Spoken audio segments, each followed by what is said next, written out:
So this is an awesome book. This is David Wolf's newest book. It's called Superfoods. And he's got 10 superfoods that he's featured in here. And I love it, what he says about hemp. It's fascinating to me because each of these superfoods, he talks a little bit about the history of the food, where it grows, what the properties are, and then he gives you additional recipes. So I don't know where you can get this right now. I assume it's out at Amazon and places like that, but if you're into superfoods, that's a good one to get. So hemp is on his list, and I just have to tell you a little bit of history because it made me like so passionate when I was reading this one morning. I'm like, we gotta change the world. We gotta grow hemp. Yeah. And then he heard all about it. Yeah. So hemp actually was a pretty big crop in the U.S. And then, sad to say, who's the Hearst newspaper company, and then the DuPont company that had chemicals to help break down wood to make paper, and had investments in petroleum and all this stuff, made laws so that you couldn't grow hemp anymore because hemp was going to soon become, was already being used for paper. And the cotton industry as well. And the cotton industry, yeah, also got in on it.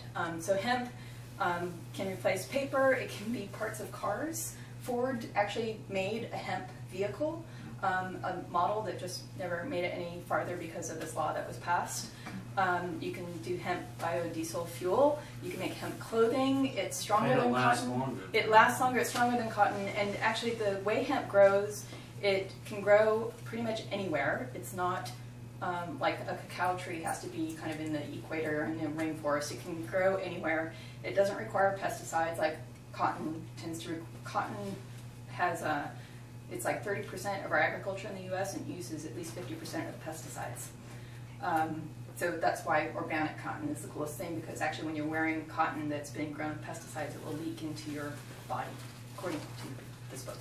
I haven't actually tested any of that. I don't know how I would, but anyway, so hemp grows in about 4 months. So it's a really fast crop. It can grow anywhere. It doesn't require really pesticides. It has about 100 bugs that it could attack a crop. It has 10 that you have to watch out for, so you can grow it quite organically. But it's not marijuana. And it's not marijuana, and he talks about that in here too, that if you grow hemp that's made for hemp seeds or the components that make hemp clothes anywhere near the hemp plants that are grown for marijuana, the marijuana plants actually degrade in value because of cross-pollination.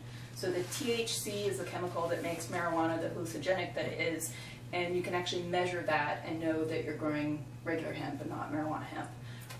So eating these hemp seeds, you're not going to fail a drug test or anything. You're not going to have hallucinations. The value of the hemp is it's next to like spirulina and blue-green algae, it's one of the highest protein values of protein that you can get without it being meat. I don't know how that compares to meat, but if you're a vegetarian and you want more protein, the best thing you could do is spirulina, blue-green algae, and hemp. It's also really high in essential fatty acids, so all the oils that are really good for you. And it's just such a cool thing, and it's really filling. And if you want to learn more, get this book, read his chapter on hemp. If you want to kind of stay after and peruse it, it's marked, it says hemp. And maybe you'll get passionate too, like, we should all be growing hemp, which actually is illegal right now. So in the US, yeah, it can be grown in Canada. Hemp that is brought into the US has to be shelled like this, and it's tested to make sure that it doesn't have THC and all that jazz. So there you have it, hemp. My passionate diatribe on hemp. You asked? Yeah.